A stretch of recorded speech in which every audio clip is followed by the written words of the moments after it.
Bismillahirrahmanirrahim. Assalamualaikum warahmatullahi wabarakatuh. Innal hamdalillah nahmaduhu wa nasta'inu wa nastaghfiruh wa na'udzu billahi min shururi anfusina wa min sayyiati a'malina may yahdihillahu fala mudhillalah wa may yudlil fala hadiyalah. Alhamdulillahirabbil alamin. Segala puji bagi Allah, pencipta alam semesta. Shalawat dan salam tak lupa kita haturkan kepada junjungan kita Nabi Muhammad sallallahu alaihi wasallam. Baik pemirsa Smart Cendekia yang berbahagia dan dirahmati oleh Allah.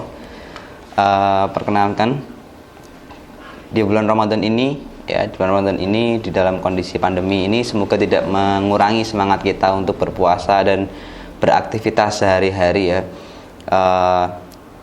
Karena Allah berfirman dalam surat Al-Asr, A'udzubillahi minasyaitonirrajim. Bismillahirrahmanirrahim. Wal 'asri innal insana lafi khusrin illal ladzina amanu wa 'amilus solihati wa tawassaw bil haqqi wa tawassaw bis sabr.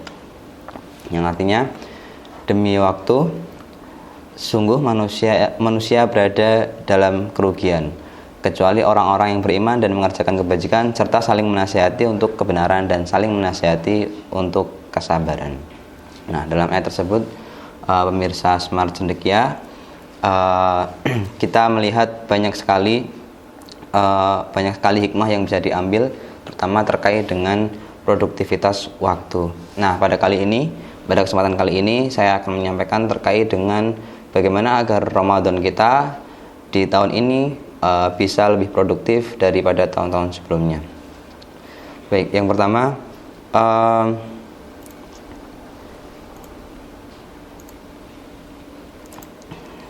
pertama, sehari-hari ya, kita coba lihat aktivitas kita sehari-hari. Di pagi hari, misalnya di pagi hari apa yang kita lakukan?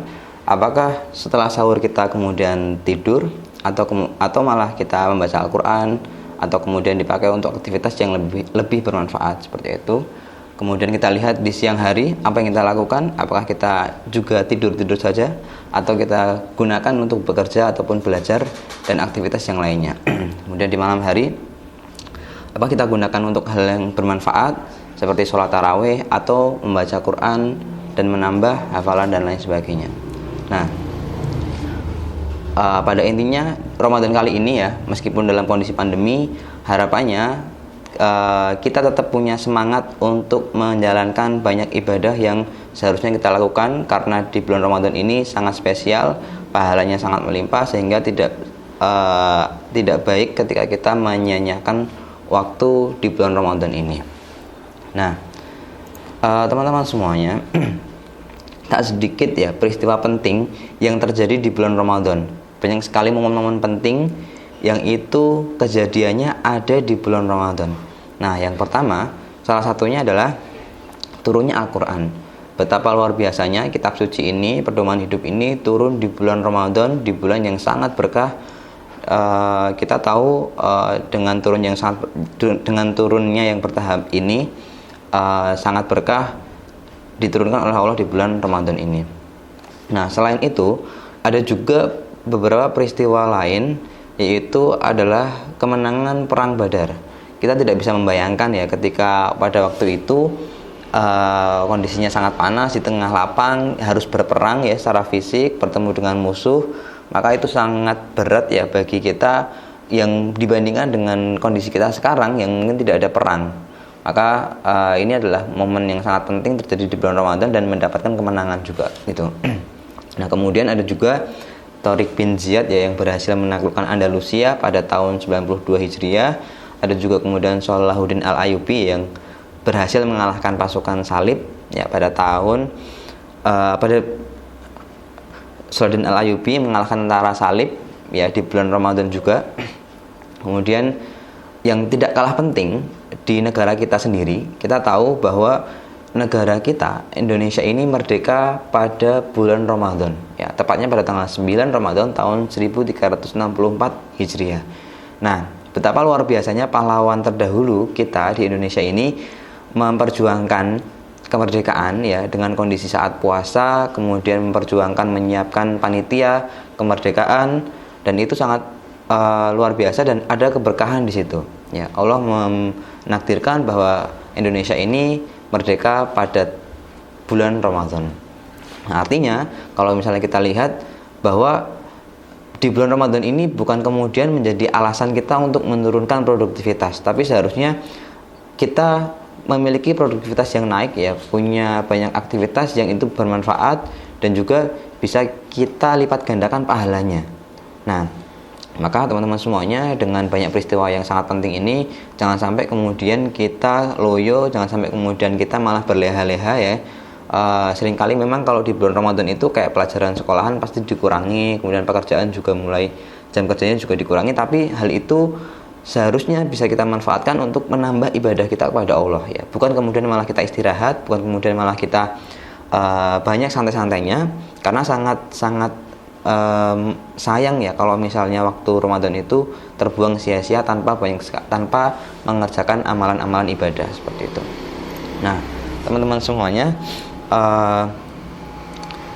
kadang kita memang merasa malas ya. Kadang kita merasa malas ketika mau melakukan sebuah aktivitas atau sebuah ibadah gitu. Cuman ada doa yang diajarkan kepada kita sebagai seorang muslim, doa untuk terhindar dari rasa malas. Nah, doanya seperti apa? Doanya yaitu Allahumma inni a'udzubika minal hamni wal hazan wa a'udzubika minal ajzi wal kasal wa a'udzubika minal jubni wal buhal wa a'udzubika min ghalabatid daini wa qahrir rijal, yang artinya, ya Allah, sungguh aku berlindung kepadamu dari kebingungan dan kesedihan. Aku juga berlindung kepadamu dari kelemahan dan kemalasan. Aku berlindung kepadamu dari karakter pengecut dan sifat kegigiran. Aku berlindung kepadamu dari lilitan hutang dan kesewenang-wenangan orang lain. Jadi ini doa yang perlu kita praktekkan setiap hari untuk menghindari kemalasan. Dan buat teman-teman yang memang sudah rutin untuk membaca doa zikir petang dan pagi, pasti juga membaca doa ini, sehingga doa ini harapannya nanti bisa menghilangkan pada diri kita rasa malas itu sendiri. Nah, kemudian teman-teman semuanya, pertanyaannya adalah gimana caranya supaya kita tetap bisa produktif di bulan Ramadan ini, dalam kondisi pandemi mungkin tidak bisa kemana-mana dan lain sebagainya, tapi gimana caranya biar produktif? Nah, yang pertama yang perlu teman-teman perhatikan adalah niatnya ya. Yang perlu kita perhatikan adalah niat kita. Niat kita di Ramadan ini seperti apa? Apakah memang niat kita hanya untuk sebatas menggugurkan kewajiban, target yang dibuat, atau memang untuk mencari ridha Allah seperti itu? Nah, jadi kita perlu selalu memperbaiki niat kita, selalu memperbarui niat kita, karena setiap amal itu tergantung pada niatnya. Diterimanya amal atau enggak itu juga tergantung pada niat kita. Nah, jadi kita perlu untuk selalu memperbaiki niat kita. Niatkan bahwa puasa ini Allah lah yang membalas ibadah ini ya, karena hanya Allah dan kita yang tahu terkait dengan ibadah puasa ini. Maka harapannya benar-benar kita luruskan niat ini untuk menambah ketakwaan kepada Allah Subhanahu wa taala. Nah, setelah niat, maka satu hal yang perlu diperhatikan lagi, tips yang kedua adalah kita mencoba untuk flashback, melihat tahun sebelumnya, bagaimana Ramadan itu berjalan, yang kita jalani, apakah ada evaluasi yang perlu kita perbaiki di tahun ini, seperti itu. Nah, contohnya kayak misalnya target ibadahnya ternyata tidak tercapai. Nah, apa kira-kira penyebab ibadah itu tidak tercapai gitu?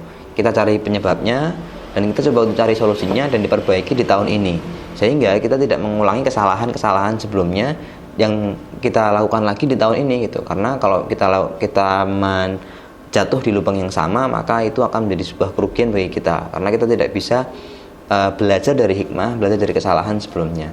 Nah, maka evaluasi di sini penting, mungkin dari targetnya, mungkin dari kesehatannya, mungkin dari manajemen waktunya, itu perlu kita evaluasi semuanya. Nah, kemudian yang ketiga adalah tips yang ketiga adalah menentukan target besar pada Ramadan tahun ini. Jadi kita perlu target besar ya, sebelum kita membuat program, maka kita perlu target besarnya. Apakah target ini akan membawa kita kepada banyak ibadah yang bisa kita lakukan, atau hanya target-target dunia gitu, target-target yang mungkin itu tidak bisa membawa banyak pahala. Nah, maka kita perlu membuat sebuah target khusus, membuat sebuah target besar yang itu nantinya akan bisa menjadi turunan dari program-program yang akan kita jalankan. Target ini ya gampangnya kayak visi atau goals apa yang ingin kita capai gitu. Misalnya kita pengen kayak sholat duha setiap hari, atau mungkin sedekah setiap hari, atau mungkin bisa sholat qiyamul lail tahajud setiap hari. Nah, ini menjadi target besar kita agar kita bisa sungguh-sungguh dan kita bisa selalu memiliki niat yang lurus. Nah, kemudian untuk tips yang keempat adalah bagaimana kita membuat program selama Ramadan. Jadi setelah kita membuat target besar atau goals tadi, atau tujuan tadi, atau visinya tadi, kita turunkan nih dalam bentuk program. Ya, program yang lebih detail, yang lebih kecil, yang lebih rinci, bahkan sampai menyebut pada angka misalnya. Kayak misalnya kita detail, misalnya kita mau sedekah ke mana, ke panti asuhan mana, atau kita mau sedekah ke lembaga zakat mana, seperti itu. Nah, ini menjadi salah satu target program kita. Kemudian kayak program, misalnya kita program untuk ngisi ceramah di masjid terdekat rumah kita, seperti itu. Atau kemudian kita mengadakan bagi-bagi sahur, bagi-bagi buka. Nah, ini menjadi target program-program yang mungkin bisa menambah semangat kita di bulan Ramadan ini, seperti target baca Qur'annya, kemudian target kita silaturahim juga, target sedekahnya, dan lainnya ditambahkan, bahkan harus lebih dari bulan-bulan selain Ramadan. Ya, karena kita tahu sendiri bahwa Ramadan itu adalah bulan spesial, bulan yang khusus, bulan yang memiliki bisa kita petik pahalanya lebih banyak daripada bulan-bulan sebelumnya, dan bulan yang sangat spesial. Sehingga iman-iman sangat sayang kalau misalnya kita tidak bisa memanfaatkan dengan baik. Makanya dengan adanya waktu yang kita miliki ini, kita manfaatkan sebaik mungkin untuk dzikir, tilawah, beribadah di masjid, seperti itu.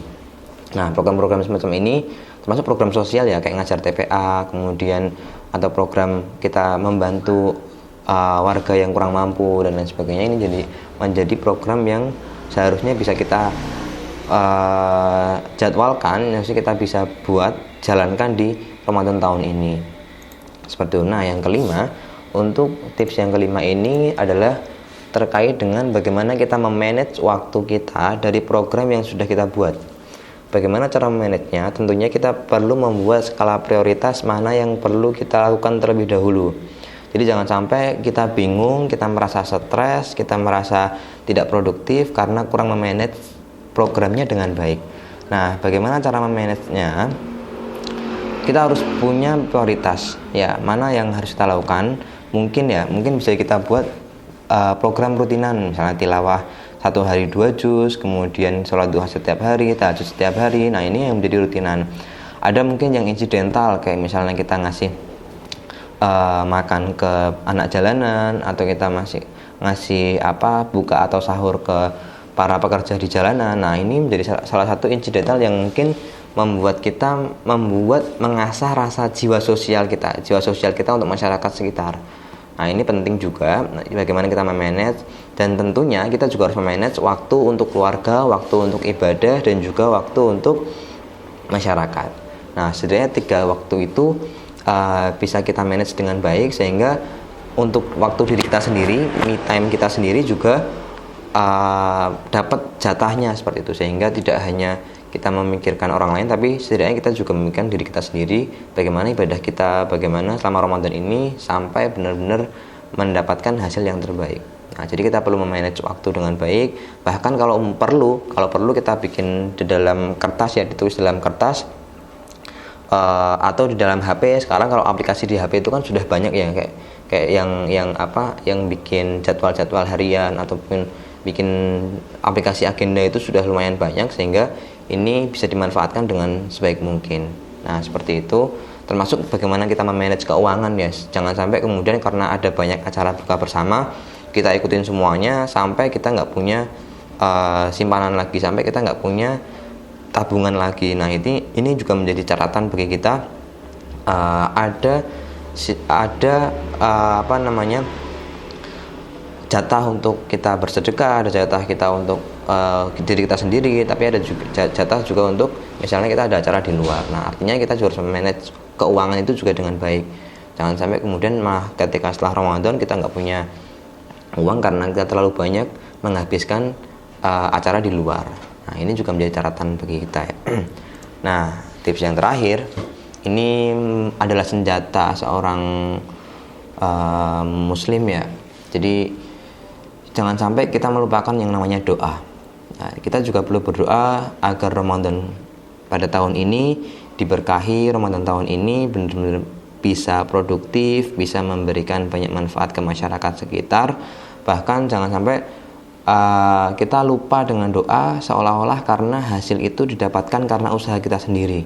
Ya, jangan sampai kita merasa seperti itu tanpa izin dari Allah, maka kita tidak bisa mendapatkan banyak sekali nikmat yang kita dapatkan hari ini. Maka banyak sekali kita harus banyak berdoa kepada Allah SWT, karena keberhasilan kita tidak luput dari doa-doa yang kita panjatkan, tidak luput dari doa-doa yang orang tua panjatkan kepada kita. Maka dari itu jangan pernah meninggalkan doa selama Ramadan ini, apalagi doa-doa, apalagi di waktu-waktu yang masih mustajab. Maka maksimalkan mungkin waktu yang ada yang kita miliki ini. Nah, itu saja yang dapat kami sampaikan pemirsa Smart Cendekia. Mari kita berharap dan selalu berdoa agar Allah meneguhkan hati kita, memberikan keistiqomahan kepada kita, selalu menjalankan ibadah terutama di bulan Ramadan ini untuk memanen banyak pahala yang telah Allah berikan di bulan Ramadan ini. Akhirul kalam, terima kasih. Sekian, wassalamualaikum warahmatullahi wabarakatuh.